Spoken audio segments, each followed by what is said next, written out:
Negeri Cirebon. Dan saat ini pemirsa kita sudah terhubung dengan pakar hukum pidana melalui sambungan Zoom dengan Kudri Sitompul. Pak Kudri, selamat siang. Ya, selamat siang. Pak Kudri, bagaimana sidang atau sidang PK yang tadi sama-sama kita saksikan dari jam 11 siang?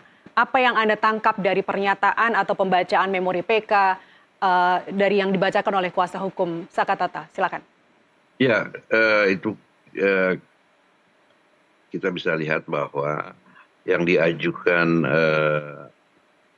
alasan untuk mengajukan PK itu di dalam memori PK itu ada dua hal saya kira. Pertama, itu akan ada novum, ya, dan yang kedua adalah mengenai ada kekeliruan yang nyata oleh hakim, ya, kekeliruan yang nyata yang diuraikan itu bahwa putusan pengadilan tingkat pertama maupun yang terakhir, ya, di dalam kasasi perkaranya Sakatatal diuraikan bagaimana hakim itu kurang mempertimbangkan memberikan pertimbangan hukum di dalam putusan. Ya, salah satunya yaitu diuraikan kekeliruan dalam penerapan pidana, hukum pidana materialnya, ya, mengenai pembunuhan berencana, termasuk juga penyertaan. Di sini kan dalam perkara ini ada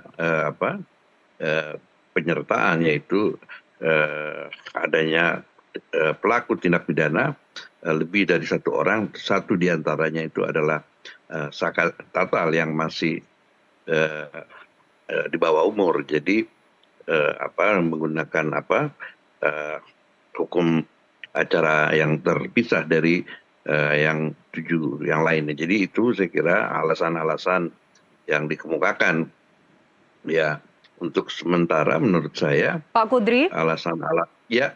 Ya, saya ingin kembali lagi mengenai tadi yang Anda sebutkan bahwa mekanisme pengadilannya harusnya menggunakan sistem atau mekanisme pengadilan anak di mana harus dilakukan sebuah upaya diversi.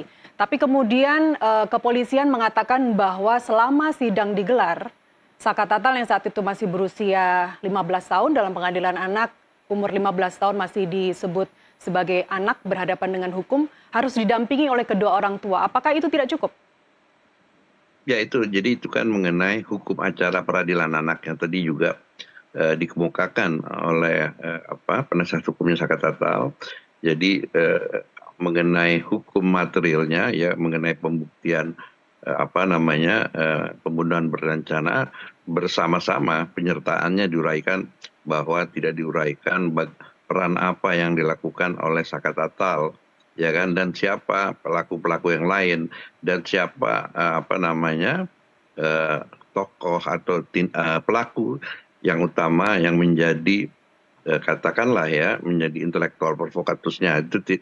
Jadi dalam uraian itu dijelaskan bahwa tidak jelas itu, makanya mereka karena itu penasihat hukum menyatakan bahwa hakim dalam hal ini hakim tingkat pertama yang dikuatkan oleh Mahkamah Agung itu tidak tepat dalam menerapkan hukum material, termasuk juga tidak tepat menerapkan hukum acaranya, hukum formilnya.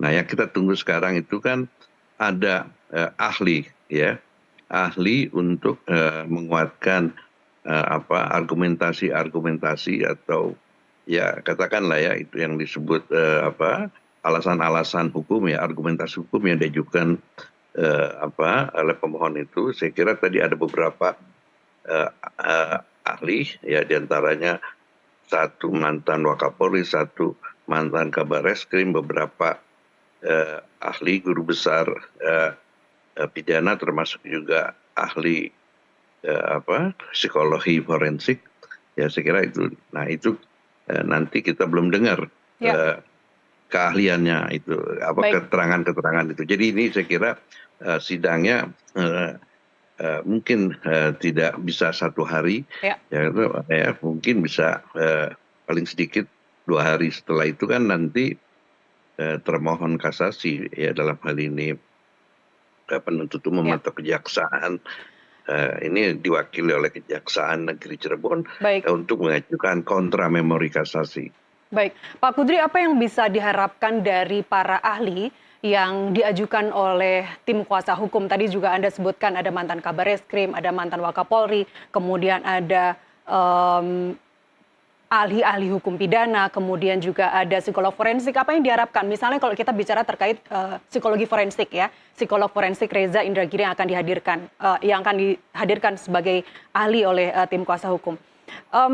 Sementara dalam kesimpulannya, tadi kuasa hukum juga menyampaikan bahwa Saka bukannya tidak sama sekali bersalah. Dia bersalah karena dia memukul meskipun hanya 1 kali menggunakan benda tumpul kepada Eki, bukan kepada Vina. Jadi harusnya bukan pasal 340 yang dikenakan, tapi pasal penganiayaan. Kepada Reza Indragiri misalnya, sebagai ahli, sebagai psikolog forensik, apa yang diharapkan untuk memberikan keterangan yang dapat meringankan dari perbuatan yang dilakukan oleh Saka Tatal dulu tahun 2016? Ya, saya kira yang ini terlebih dahulu ya mantan Wakapolri dan mantan Kabareskrim tentu ingin digali atau diambil informasi bahwa prosedur di dalam penyidikan itu tidak tepat. Ya, saya kira itu ya.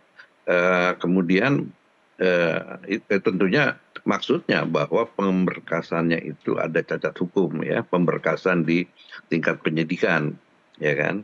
Nah, sedangkan ahli-ahli hukum pidana lainnya untuk menguatkan argumentasi bahwa unsur-unsur pasal 340 KUHP dan dihubungkan atau dicontohkan dengan pasal 55 penyertaan yang melibatkan Saka Tatal itu tidak tepat, ya kan. Kemudian juga diharapkan itu juga mengenai hukum acaranya tidak tepat. Nah, yang kembali kepada ahli psikologi forensik, saya kira ini mungkin.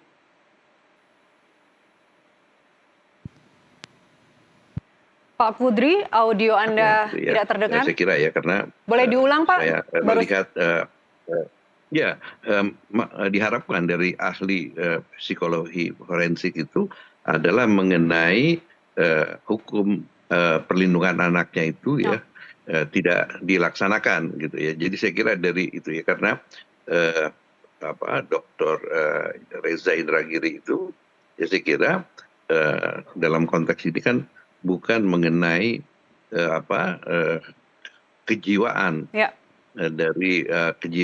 dari Saka Tatal, karena kalau kita dengar itu tidak disinggung-singgung mengenai kejiwaan, karena kalau kejiwaan itu kan menyangkut pertanggungjawaban pidana.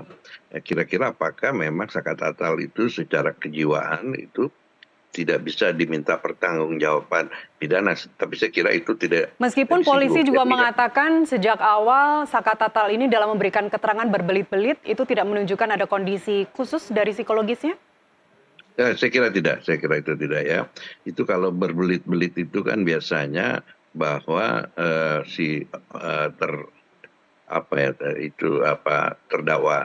terdakwanya itu ingin mempersulit persidangan dan tidak berterus terang, sehingga itu patut untuk diberikan hukum yang berat. Jadi bukan mengenai pembuktian unsurnya, tetapi mengenai berat ringannya hukuman, saya kira. Ya. Jadi saya kira nggak ada kaitannya dengan keadaan psikologi seseorang terdakwa.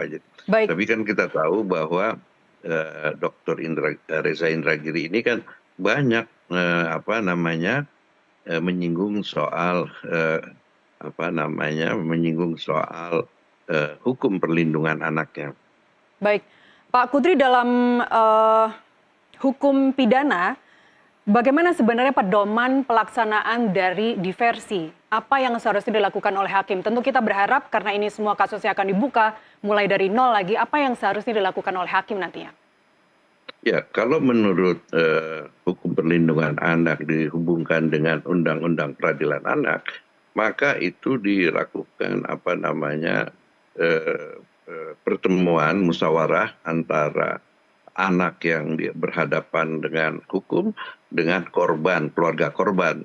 Misalnya dalam hal ini apakah bisa apa namanya pelaku atau anak yang berhadapan dengan hukum itu tidak harus diadili, ya kan, tidak harus melalui peradilan. Ya, kalau orang dewasa itu mungkin namanya itu kan apa, restoratif justice gitu Ya, ya.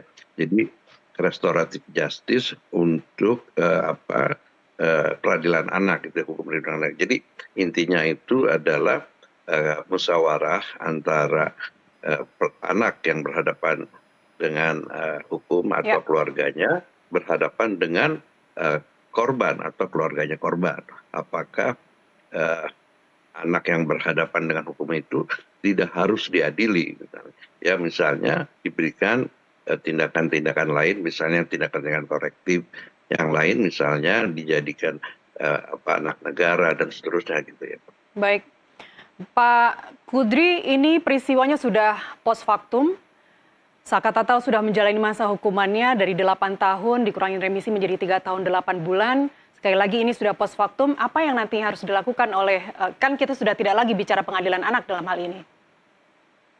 Loh iya, tapi kan pada saat diadili itu kan Saka Tatal masih di bawah umur, ya kan, artinya belum 18 tahun, ya kan. Karena seorang anak yang belum berusia 18 tahun maka akan dilakukan hukum acara pidana khusus ya mengenai peradilan anak ini gitu loh. Ya tetap walaupun dia tetap dewasa ya, tapi kan peradilan pada saat yang lalu itu tidak dilaksanakan sesuai dengan ketentuan.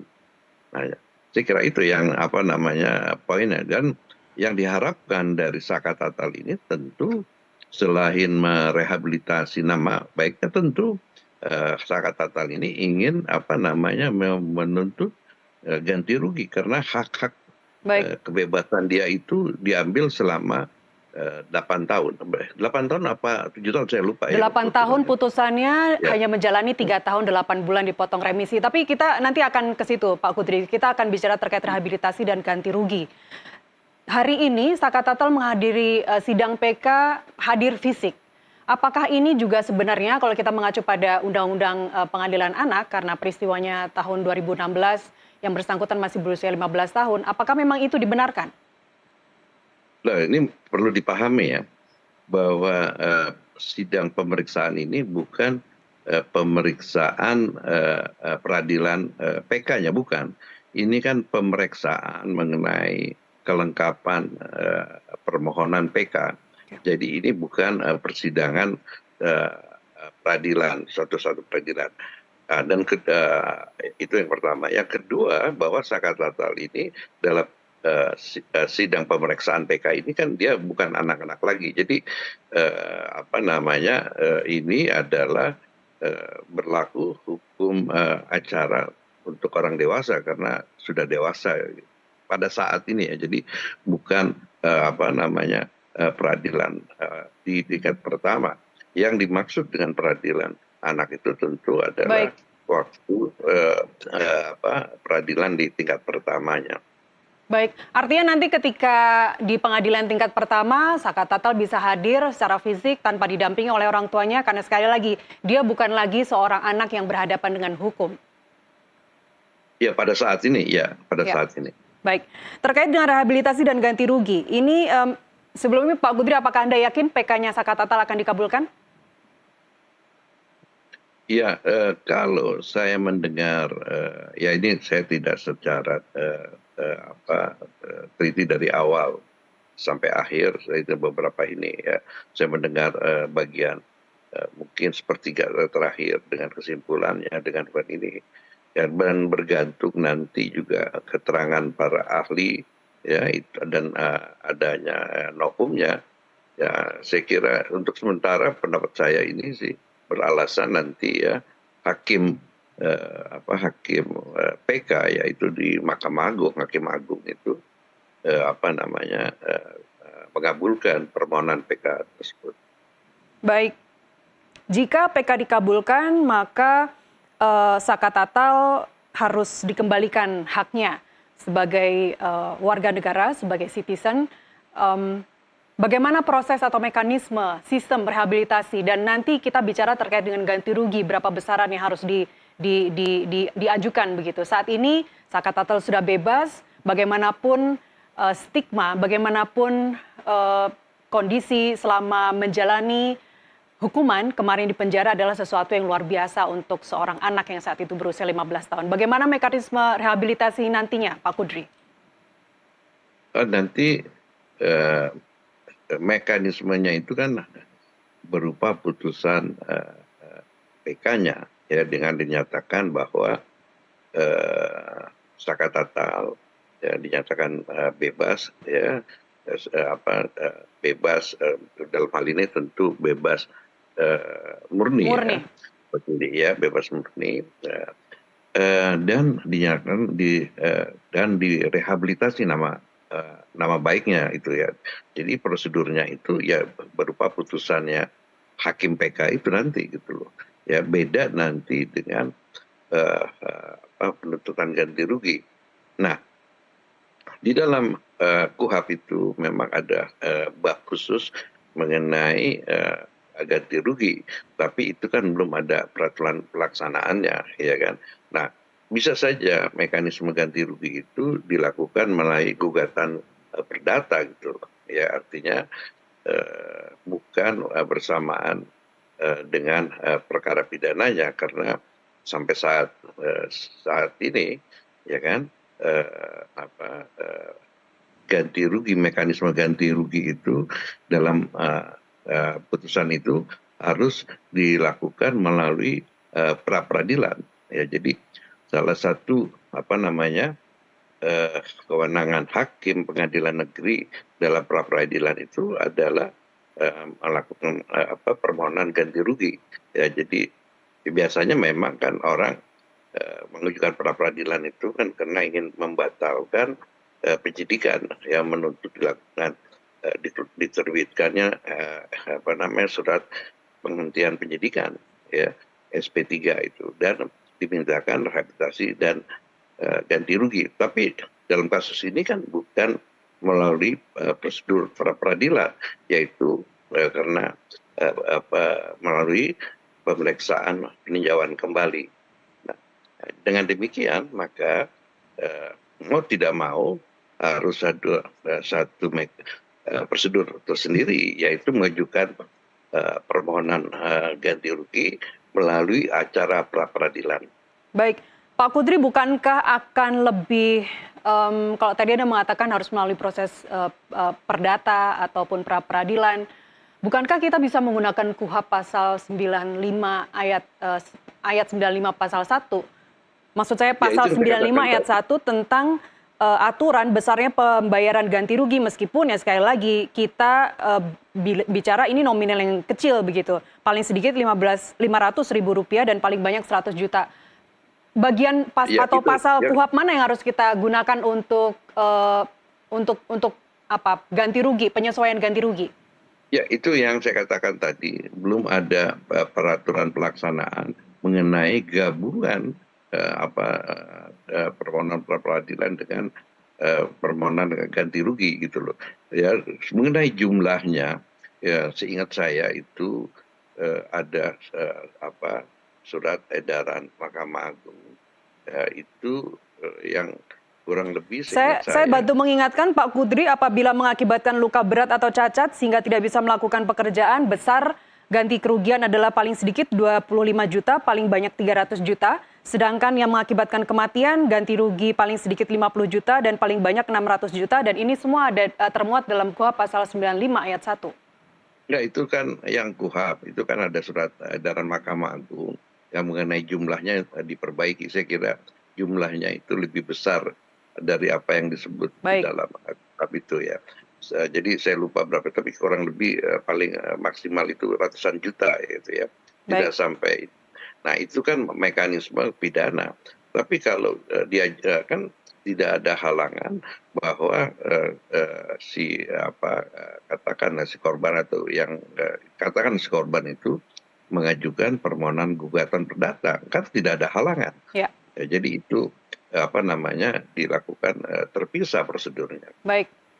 Tentu saja rehabilitasi dan ganti rugi adalah PR selanjutnya yang harus dilakukan agar keadilan kepada Saka Tatal yang sudah menjalani masa hukumannya lebih tinggi dari yang seharusnya pasalnya dikenakan menurut tim kuasa hukum tadi dapat terlaksana begitu. Pak Kudri, Ini ya mesti dipahami itu asumsi ya, dengan asumsi jika permohonan PK itu, permohonan PK Saka Tatal itu dikabulkan. baik, Yang itu kan kita harus menunggu, walaupun menurut pendapat saya besar kemungkinan permohonan PK-nya Saka Tatal itu akan dikabulkan oleh Mahkamah Agung. akan dikabulkan. Baik, kita nanti akan lanjut dialogkan setelah ahli didatangkan, saksi didatangkan. Kita akan dialogkan nanti dengan Pak Kudri lebih lanjut. Pak Kudri Sitompul, pakar hukum pidana, terima kasih telah bersama kami di Breaking News NTV. Dan pemirsa, Yep. sesaat lagi kita akan mengikuti jalannya sidang PK Saka Tatal nanti pukul 14 waktu Indonesia Barat. Saya Nasiti Lestari undur diri, kita bertemu nanti jam 2 siang.